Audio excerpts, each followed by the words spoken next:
Hello and welcome to the Perfect Pup Podcast. My name is Devin and I am very excited today to have Traci Madson back on. We've had her on a couple times. This is actually our second time recording this episode because I lost it the first time. That's how life goes. But thanks so much, Traci, for not only doing this interview once, but a second time. Oh, my pleasure. So for those of you who haven't met Traci, you've maybe seen her in the Facebook community. She has taught a few of the courses that are in the Pupford Academy. She has been a dog trainer for over 2 decades, right, Traci? With a strong emphasis on rescue dogs, especially those that have been in, really poor situations where maybe they were abused or abandoned or, those types of things. And so the topic that we're going to talk about today is right up Traci's alley. It's about bringing home your dog for the first time, kind of what you do those first couple days, even those first few hours, whether it's a puppy or a rescue dog that's older, these principles will apply for any dog that you're bringing into your home for the first time. So I'm really, really excited to get through this topic with Traci. So thanks again. And again, thanks for the patience on me losing the recording. I guess technology sometimes just gets the best of us. Oh yeah, me more than you. That's just time. Well, it happens. So, all right, here we go. Round 2 then on this episode. Let's get right to it. So when you first bring home a dog, whether it's a rescue or a puppy or one that you're fostering, what do you do in those first couple hours? Like the very first moments that you're bringing your dog home, how do you approach it?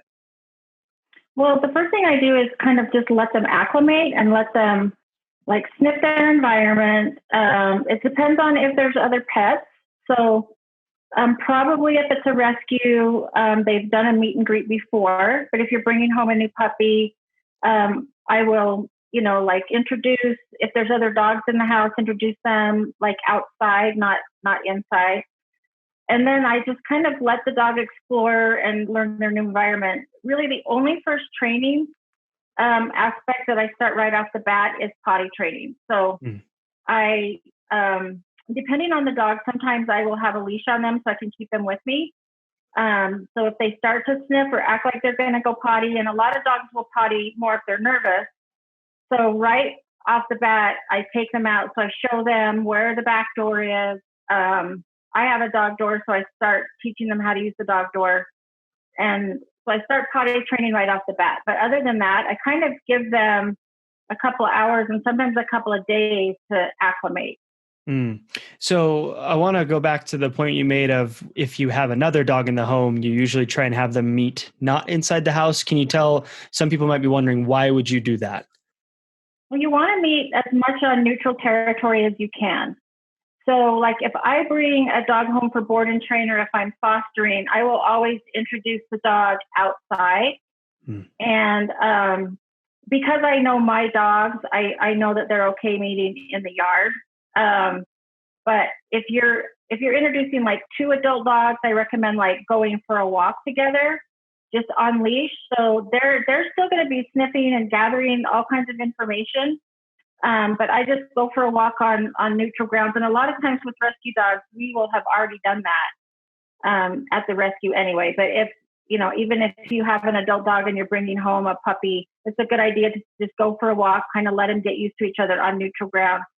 And the reason for that is so that there's no resource guarding or territorial. The more that you can set the dog up for success. And if you have multiple dogs, I will bring one dog out at a time. And because I don't want my 3 dogs rushing out and, overwhelming a new dog. So I will do one at a time. And then if all goes well, then I let them all play together. I love that. I think it's important to, like you said, do as much as we can to set our dogs up for success. Right. So on that point, you were saying you give them a few hours, definitely at least a few hours to just acclimate and smell. And depending on the dog situation, maybe a couple of days. At what point do you say, okay, I'm going to start getting into a training schedule? So, and again, sometimes it depends. So with puppies, I start, and really with every dog, I will start with setting up a structure and predictability, because dogs like that. It's when they're left to their own, they make up the rules as they go. So it's really important to set up that structure. So we start with, this is when you're fed and this is the spot you're fed, because I see dogs in like a certain spot. And then, we'll do walks, we'll do training. And I also will start, every dog that I bring home for board and train learns how to do crate training. And with puppies, I'll kind of start really easy with them and just start doing, like, teaching them their name with the clicker. So, are clicking when they focus on me on their own, and then I teach a cue with that, and then cue that. So if I have a small puppy, like 7 to 16 weeks, I start out with the easy stuff. So just name recognition, focusing on me, potty training, crate training. If it's an older dog, then we might start with like sit for your food, just so that they learn predictability and they learn this is what I do every time.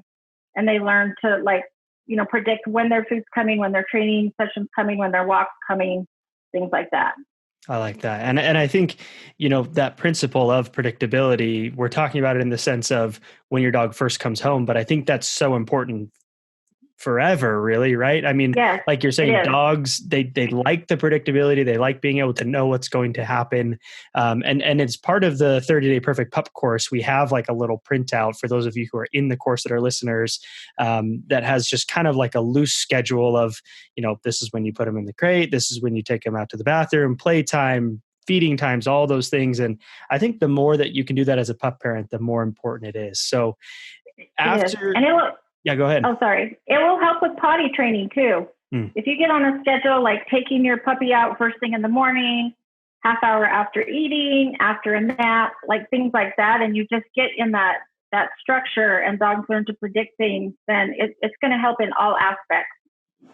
I like it. So after you've gone through kind of the basic ones, and maybe I'll look more at puppies first, and then we'll talk about rescues. Okay. So with a puppy, once you do the name recognition, and kind of the more basic stuff, maybe for the first few days, at what point do you start going into more complex behaviors, or does it just depend on the dog's learning speed, or how do you usually approach that?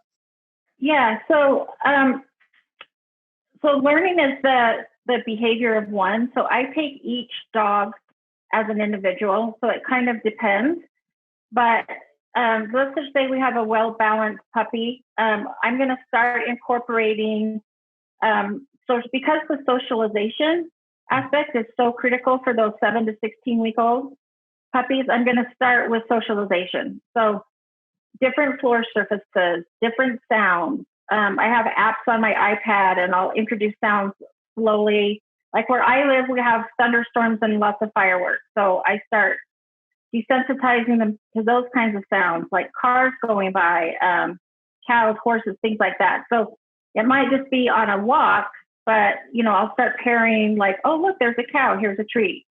So things that are novel to like your environment, I start to socialize the puppy to, because more dogs are relinquished to shelters due to behavioral issues that stem from not being properly socialized. So that's why I have a big emphasis on socialization. So, like different floor surfaces, I'll toss treats onto plastic and have the dog walk on the plastic to get the treat. And then, like I said, sounds. I'm always really careful with other dogs, because during that time, you don't want your dog to have a bad experience with another dog, but they do need to have good experiences. So like, puppy social, puppy playtime, things like that. Will do. And then I start with easy behaviors like, sit for your food, wait to go out the door. And then I just pretty much teach them, this is what your routine's going to be. I always put in enrichment, whether it's a rescue dog, adult dog, or puppy. We start doing snuffle mats, nose work, problem-solving toys, because a little bit of stress for puppies is actually good. The eustress is good for them. And so we want them to figure out easy things for the young puppies, and then that helps them gain confidence, and then they're very well balanced adult dogs. I love that. Great, those are great ideas. So when you were talking about, maybe your dog gaining confidence, so let's talk about the flip side.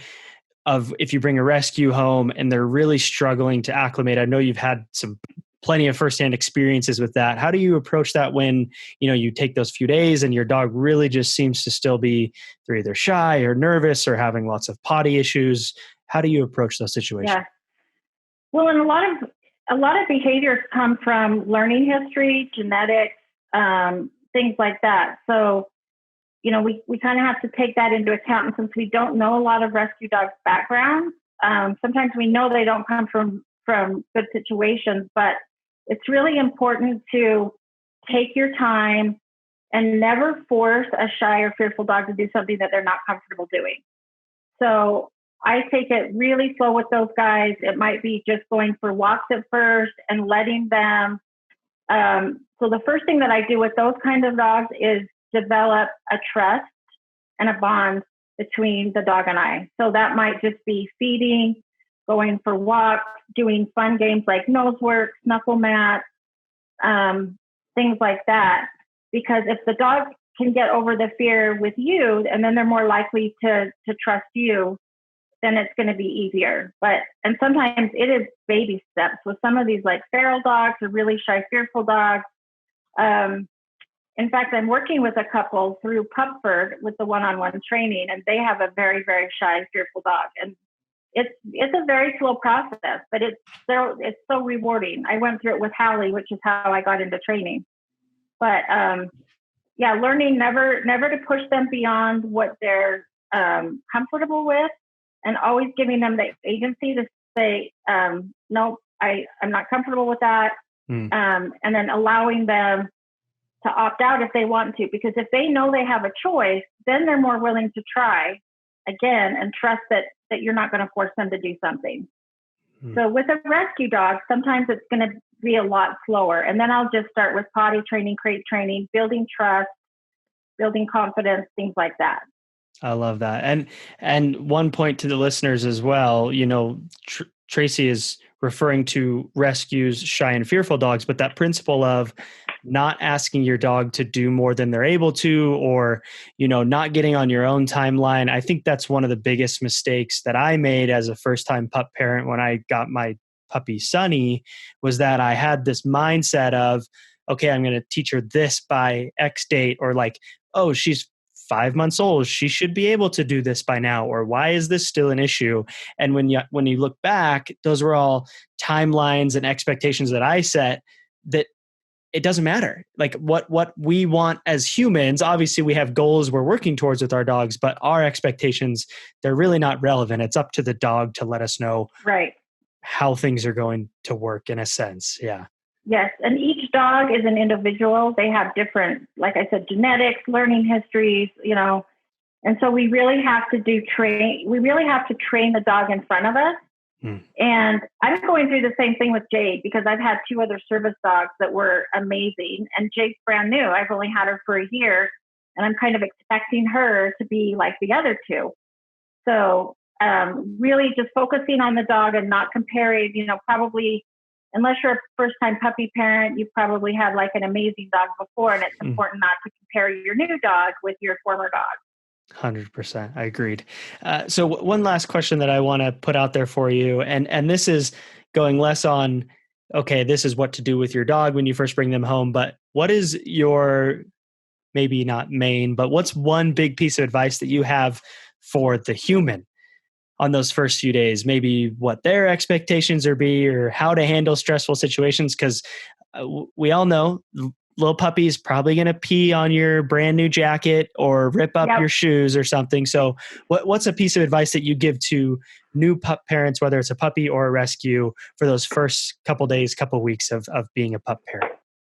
Yeah. So the biggest advice, and I can say this because I'm not this person, but to have patience.